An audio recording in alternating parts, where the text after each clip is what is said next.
Halo, assalamualaikum warahmatullahi wabarakatuh. Ya, anak muda sekarang karena tempat tongkrongan mungkin ya, ataupun karena pergaulan, akhirnya ujung-ujungnya minum alkohol. Padahal alkohol ini kalau kita ngomongi di konteks reproduksi pria ataupun kesehatan reproduksi pria, ya ini sangat berpengaruh. Ya, kira-kira gimana pendapat kamu? Jadi jangan di skip dulu, tonton video sampai habis ya supaya nggak ketinggalan. Tapi jangan lupa subscribe channel ini supaya update terus informasi terbaru dari saya. Banyak yang mengira kalau minum alkohol kemudian ya kalau banyak kan jadinya mabuk ya. Kemudian banyak yang berpikir kalau seandainya mabuk ya kemudian ini akan lebih enak ataupun nikmat ya ketika berhubungan seksual, makin bergairah dan sebagainya. Ya padahal enggak ya.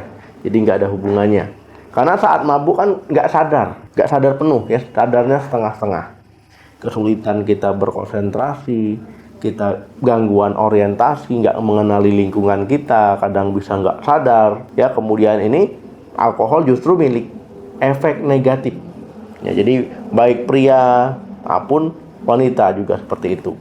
Nah jadi banyak yang belum tahu kalau alkohol ini ya sebagai penyebab disfungsi ereksi salah satunya. Kenapa bisa seperti itu? Ya memang faktanya begitu ya. Karena alkohol ini bisa mengganggu ereksi pada pria.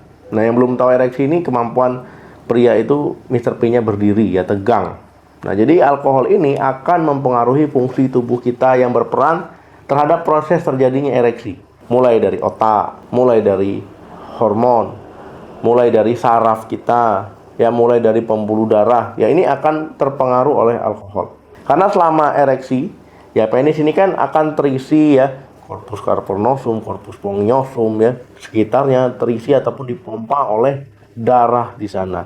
Nah kalau seandainya ya pemompaan ini nggak maksimal, kemudian pasokan darahnya nggak maksimal ataupun tidak bisa mempertahankan pasokan darah di sana, ya ereksinya akhirnya nggak lama, bisa terganggu, bisa nggak optimal.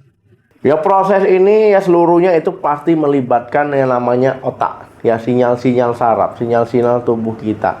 Kalau seandainya kena mabuk ataupun mengkonsumsi alkohol, ya ini kacau ya, sinyal ke otak itu kacau. Akhirnya apa? Sinyalnya kacau, Mr. P-nya jadi kacau, pembuluh darahnya juga kacau, ya ereksinya nggak maksimal, nggak baik, ya nggak tahan lama. Nah kalaupun seandainya orang mabuk ataupun orang konsumsi alkohol ya bisa orgasme kemudian ejakulasi ya itu bisa saja tapi memang tidak akan maksimal. Tapi bisa mencapainya dok ya sampai ejakulasi ya memang bisa tetap ya itu bukan karena alkoholnya tapi karena memang dari hasrat dan juga kemampuan tubuh kita ya. Jadi nggak ada hubungannya ya mengkonsumsi alkohol dengan ya semakin nikmat, semakin bergairah dan sebagainya. Malah justru ini akan merusak kesehatan. Dan faktanya juga, ya kalau seandainya mengkonsumsi alkohol, ya alkohol ini kan dia zat depresan.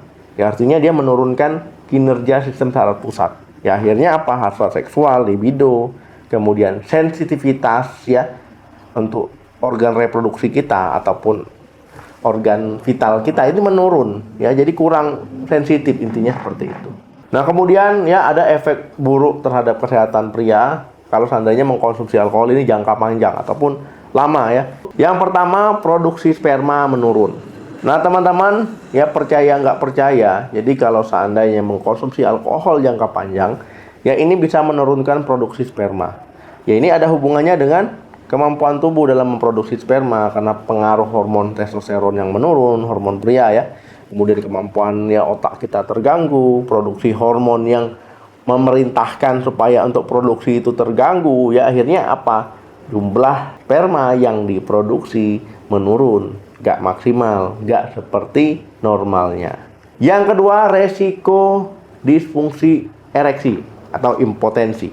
Nah jadi teman-teman ya kalau banyak beranggapan minum alkohol bisa meningkatkan hasrat, bisa bikin tambah bergairah, ini salah besar ya. Karena konsumsi alkohol itu menghambat peredaran darah dalam tubuh. Ya termasuk ya ke Mr. P kita. Karena Mr. P kita ini bisa berdiri, bisa ereksi, bisa tegang, bisa keras. Itu pengaruhnya sangat besar sekali ya, pembuluh darah dan juga darah yang dipompakan ke sana kemudian terperangkap, makanya dia bisa membesar. Nah, tapi kalau seandainya ada masalah karena alkohol, ya nggak maksimal, akhirnya ereksinya nggak maksimal ya, bisa mengalami gangguan ereksi, akhirnya bisa impotensi ketika melakukan hubungan seksual yang nggak normal. Nah, kemudian alkohol juga ini efek negatifnya, dia merusak saraf, merusak otak ya, makanya ya ereksi pun juga akan sangat berpengaruh ketika adanya kerusakan saraf ya, ditambah darah udah nggak lancar ya, saraf juga bermasalah, makanya impotensi ataupun disfungsi ereksi terjadi. Yang ketiga, menurunnya performa seksual. Nah, teman-teman ya, suka tidak suka ketika mengkonsumsi alkohol jangka panjang, ya ini akan mempengaruhi bagian otak, bagian hipotalamus, ya kemudian bagian kelenjar hipofisis. Ya, ini kan perannya penting sekali ya terhadap ya kerja tubuh kita. Nah, kemudian kalau seandainya ini bermasalah, terganggu, ya ini hasrat seksual kita menurun. Ya, kemudian kalau seandainya kita pun berhubungan seksual, itu nggak tahan lama, ataupun stamina-nya menurun. Jadi, intinya itu nggak maksimal. Yang keempat, masalah kardiovaskular. Nah, jadi masalah kardiovaskular ini ya artinya masalah jantung, ya pembuluh darah. Nah, alkohol ini akan merusak pembuluh darah. Ya, bikin pembuluh darahnya sempit, kecil, tegang. Ya, jantungnya juga jadi nggak sehat. Nah, padahal jantung yang sehat, pembuluh darah yang sehat, ya sangat berperan penting terhadap ya supaya ereksinya maksimal, supaya tegangnya kuat, supaya tahan lama. Karena kalau jantungnya nggak kuat, ya kemudian pembuluh darahnya nggak sehat, darah yang dipompakan ke Mr. P kita ya nggak maksimal, ya akhirnya jadi kurang keras ya, jadi loyo, bisa disfungsi ereksi, bisa impotensi. Kesimpulannya apa? Jadi kesimpulannya ya alkohol ini efek negatif terhadap ya masalah ereksi, masalah reproduksi pria, masalah di otak pengaruh, di hormon berpengaruh, pembuluh darah, di saraf, ya bisa menurunkan hasrat seksual, libido, ya kemudian sensitivitas organ reproduksi kita, Mr. P kita. Kemudian kalau seandainya jangka panjang, ya banyak sekali masalah kesehatan yang bisa terjadi. Oke teman-teman, ya terima kasih yang sudah nonton. Jangan lupa di like, di share, ya sampai ketemu lagi di video saya selanjutnya. Salam sehat, sampai jumpa.